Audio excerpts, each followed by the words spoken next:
Hi folks, welcome back to The Addicted Bookworm. Happy Wednesday everybody. I hope all of you hope all of you have had a wonderful week so far. Last night I finally finished The Armchair Detectives, and I'm going to tell you I was so glad to get done with that book. It took me a month to listen to it, and I'm like, it isn't that the book was bad, it was constantly being reminded that he used to be a civil servant. Oh my god. So I'm going to do two reviews, one for that book and the other one for the book that I just finished. And right now it's 9:45. I have to be to work at 11:30, so I'm going to be able to do this, get this uploaded. I did have another one, review of Kiss with a Cat Volume 2, which was the final volume that I could actually read for free on my Kobo. So, yeah. Also, before I begin, if I get paid tonight, because generally if I get my money by 7 o'clock, I've gotten paid. Tomorrow, me and my brother are hopping onto a lift and we're going to have Price Books. I told my brother they've got a physical Blu-ray slash DVD collect thing, and also I'm going to be getting rid of some books and using the money. I told Steven they give you like a credit and you can use that towards other books. What I'm hoping to find is that one book that I seemingly cannot ever get delivered. I will be taking some photos of my cozy mystery collection, but I'm also going to be, of course, taking my phone with me and seeing if I can find the third book in that John Gwynne series. I can't remember the title of it, but anyways, I'm going to be taking $60 with me, and that is what I'm going to be spending on books. So yeah, I am going to be, I'm not going to take my card with me, I'm just going to take my money with me. Alright, anyways, get into The Armchair Detective. The Armchair Detectives was published last year. I forgot the author's name, but if you type in on Amazon The Armchair Detectives, you'll find the book pretty quickly.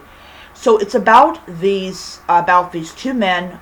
One of them, both of them used to be in like espionage, spies and stuff. One still remembers that they were, the other one does not. And the other reason the other one does not is because because he had a stroke and he's confined to a wheelchair.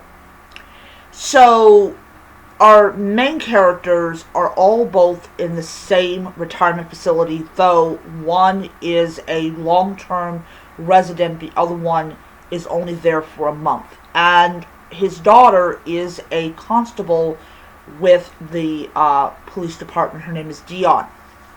Dion and her father have both lost mother slash wife, and there's a part of it where Dion basically is trying to rationalize what her father is telling her, basically saying, yeah, talking about his wife and her mother. Alright, so what's going on in this facility is that people are dropping dead. And they're elderly, so there's no autopsy that's being done on these bodies. Which is, if you really want to defraud people out of money, kill a bunch of old people with dementia and you're good. So there's a character called Tommy who kind of briefly makes an appearance in the book. He is he's not a very nice man, but he is not the killer. He's just a sleazeball, and that's not illegal to be a sleazeball. He has these huge plans for the retirement facility. Apparently he wants to turn them into luxury flats. However, as I said before, he's not the killer. So he's trying to figure out who is knocking off these old people, not because he's old himself and he's like concerned about his well-being, but because of the fact that he's more concerned about what the families think happened to their loved one compared to what actually happened to their loved one. Now, one of the huge reasons that I'm going to give this audiobook like 3 stars, and why I'm not really, I have the second book, I chose the second book as my monthly title, but what I'm not really interested in starting that book just yet, mainly because we got a huge hint on who the killer was way back in like chapter, I think 18 or 19, one of the 2 chapters. It might be a little further down. And when I found out who the killer was, I was like, I already figured out who the killer was way before I got, it was like thing right before I got to the halfway point of the audiobook. I was like, I kind of feeling that it's this woman that's doing it. And I turned out to be right. I was like, can I please return my monthly one? I'm like, really? Like, that annoyed me. This is why it's a 3-star book. I may knock it down to 2 stars. Because obviously, you don't make it so apparent that this woman is the killer, this guy's the killer. It's just annoying, and it's like, what the heck? Like, really? So, why in the world did this woman kill these old people? Quite plainly, for the money. So, what her and the owner of this retirement facility is doing is basically she diagnoses the victim with dementia, which is what she does with our main character, or tries to implant the idea in Dion's mind that her father is coming down with dementia. And the reason for that is so that they can move this guy to the premium rooms, which is supposedly has a view of the ocean. And then she injects them with air, which causes basically it's comparable to them having an aneurysm. And because they've been diagnosed with dementia, there is no autopsy. Because if there was an autopsy, the coroner would be able to find out that this person died from an injection of air, not an aneurysm, not dementia. So, because it's so close, it so closely mimics an aneurysm, the government's like, yeah, they died of an aneurysm, and that is what that's what the cause of death is put on. But you imagine, and I was telling my brother this morning when I got home, was like, hey, I finished an audiobook. Guess what happened? He was like, oh, that is low. That's why I never put my mother in a retirement facility. I was so terrified that they were going to do something nasty to her. Anyways, I enjoyed the book, but just being like constantly reminded that he was in the espionage business I literally skipped just a huge chunk of that book because of that constant over and over. I wanted to get to who the killer was, and that's what I did. So I finished it. Finished it is a very loose term there. But I was just standing there listening to why these people were killed, and my mouth literally dropped open. I was like, oh no. I kind of had a feeling that I knew who the killer was, but just the reasoning behind it, Oh, that was way too much for me. Anyways, so my final thing is I'm gonna give it 2 stars. It was repetitive, annoying. I really liked the characters, but they were just repetitive and annoying. And I pretty much figured out who the killer was, but not the reason why she killed. So, yeah. Alright, so this is going to be titled Clearing My Kindle, because everyone knows I'm leaving Kindle behind, but I don't want to leave my books behind. So I finished The Mudflat Murder Club by Brian, I can't pronounce it. I am actually going to be looking for this book at Half Price Books as a trophy book. Also, I will probably at some point go back and reread it. Okay, so The Mudflat Murder Club is the first book in, right now, 3 books have been published. A 4th book is coming out in January, which is why I'm going to be reading this. I'm going to read book 2 next month, and then I'll read book 3 in October. So I will officially have read all of them, and then in January I will pick up book 4, but I will most likely pick it up as a physical edition instead of a digital edition.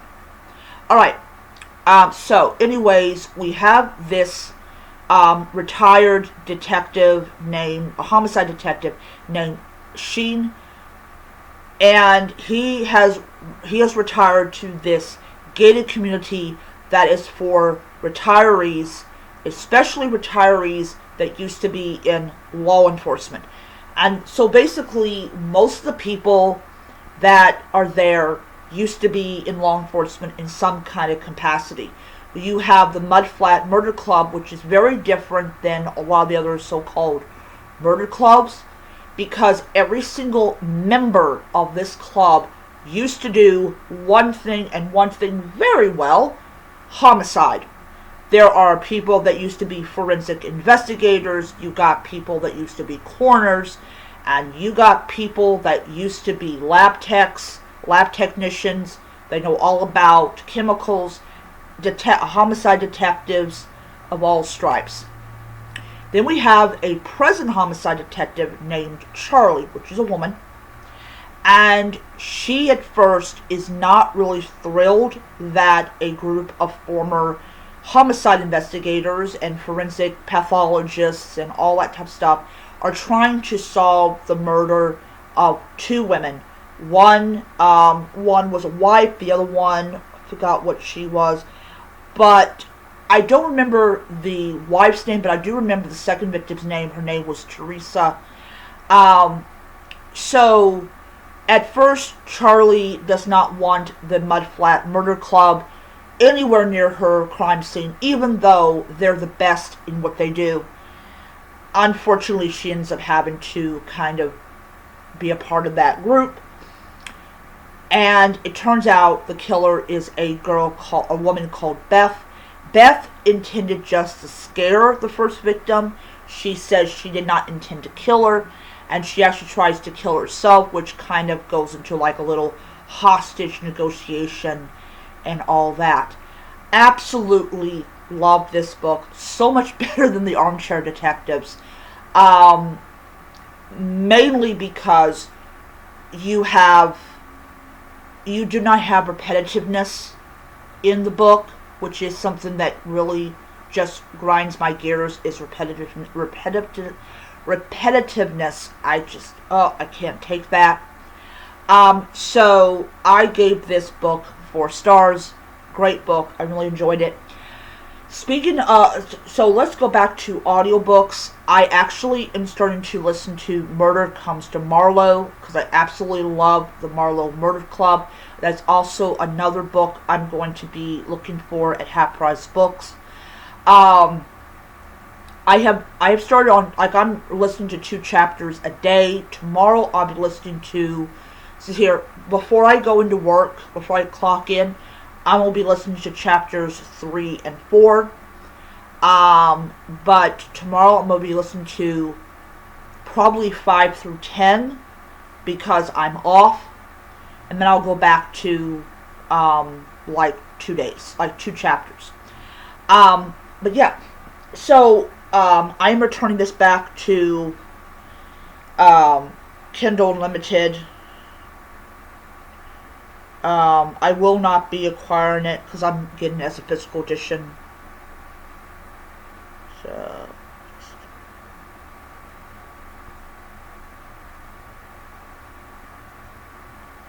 alright.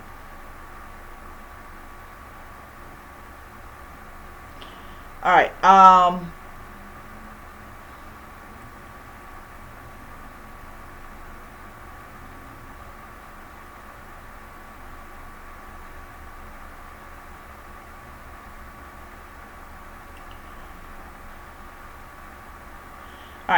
so I'm still reading the Sword of Kagan, but I don't want to read it today.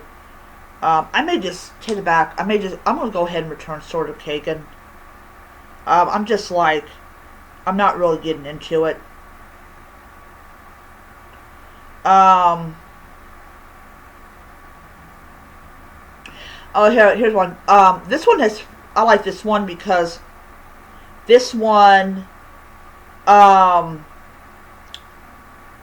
says, it's a tropical one. It's about this woman. She's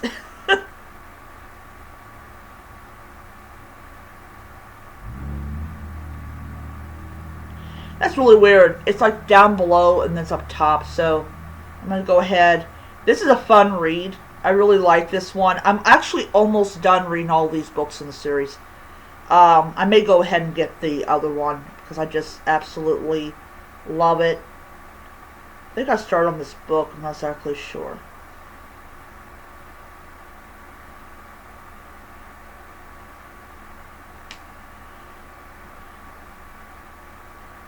Okay, so it's entitled, can I say, To Rest Confessions, the Coconut Confession. This is actually book number, I believe, book number 3. But there's like 260 pages in the book. Yeah, alright. Alright, so that is my clearing out my Kindle episode.